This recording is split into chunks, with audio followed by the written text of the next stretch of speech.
दिल्ली में करीब 27 साल बाद बीजेपी ने प्रचंड बहुमत के साथ वापसी की है।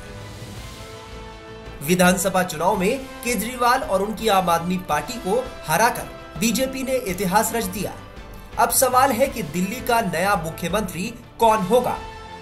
बीजेपी किसके हाथ में दिल्ली की कमान सौंपेगी? वैसे तो कई नाम सीएम की रेस में दिखाई दे रहे हैं। उसमें से एक नाम है मनोज तिवारी का। मनोज तिवारी जो उत्तर पूर्वी दिल्ली से लगातार तीसरी बार लोकसभा चुनाव जीत चुके हैं, इस रेस में प्रमुख दावेदारों में से एक है। 2016 से 2020 तक वो दिल्ली बीजेपी के अध्यक्ष रहे थे और पूर्वांचल क्षेत्र में उनकी भारी लोकप्रियता है। बीजेपी ने मनोज तिवारी को 2024 के लोकसभा चुनाव में फिर से टिकट दिया था, जबकि दिल्ली के 7 सांसदों में से अधिकांश के टिकट काट दिए गए थे। मनोज तिवारी का नाम भी मुख्यमंत्री की रेस में इसलिए आया है क्योंकि आगामी बिहार विधानसभा चुनाव को देखते हुए बीजेपी उन्हें मुख्यमंत्री बना सकती है। इससे बिहार और उत्तर प्रदेश के पूर्वांचल वोटरों में भी बीजेपी का असर बढ़ सकता है। नरेंद्र मोदी जी के विश्वास की जीत है, उनके गारंटी की जीत है। अब दिल्ली को खुशियां देंगे। Thank you very much Delhi.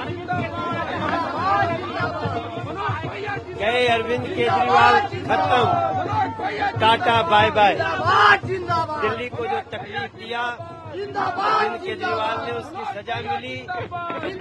Modi ji के गारंटी की जीत हुई है। अब हम दिल्ली को सजाने का काम करेंगे, संवारने का काम करेंगे, दिल्ली को खुशियां देंगे। बाल बाल बच गई,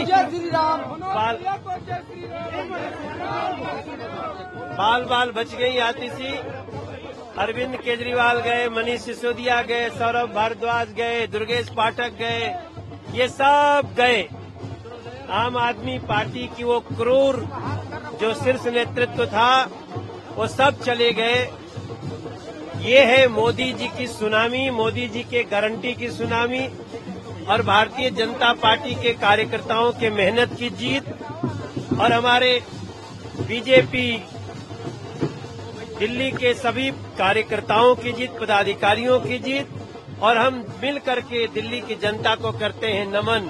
जय श्री राम। दिल्ली विधानसभा चुनाव में प्रचार के दौरान पूर्वांचलियों का मुद्दा छाया रहा था। बीजेपी और आम आदमी पार्टी ने एक दूसरे पर पूर्वांचलियों का अपमान करने का आरोप लगाया। यहां तक केजरीवाल ने पूर्वांचलियों को लुभाने के लिए कई वादे भी किए।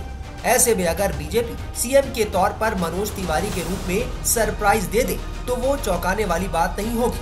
अगर दिल्ली में एक पूर्वांचली को मुख्यमंत्री बनाया जाता है तो बिहार में बीजेपी को इससे फायदा हो सकता है। दिल्ली में बीजेपी की जीत के बाद मनोज तिवारी ने कहा कि अब बीजेपी दिल्ली को दुनिया की बेहतरीन राजधानियों में से एक बनाकर दिखाएगी। नरेंद्र मोदी जी के गारंटी, जिसके पूरी होने की भी है गारंटी, उसको जो आज विश्वास दिया है दिल्ली की जनता ने, उसको हम कोटि कोटि आभार प्रकट करते हैं। और अब हम कार्य करेंगे। अब हम दिल्ली को दुनिया की बेहतरीन राष्ट्रीय राजधानी क्षेत्र बना करके दिल्ली के लोगों को खुशियां देंगे। बहरहाल अब देखना होगा कि दिल्ली का मुख्यमंत्री कौन होता है। क्या मनोज तिवारी सीएम बनते हैं या फिर पार्टी किसी और को मुख्यमंत्री बनाती है। कहा तो ये भी जा रहा है कि अगर मनोज तिवारी सीएम नहीं भी बनते तो उन्हें सरकार में कोई बड़ी जिम्मेदारी भी मिल सकती है।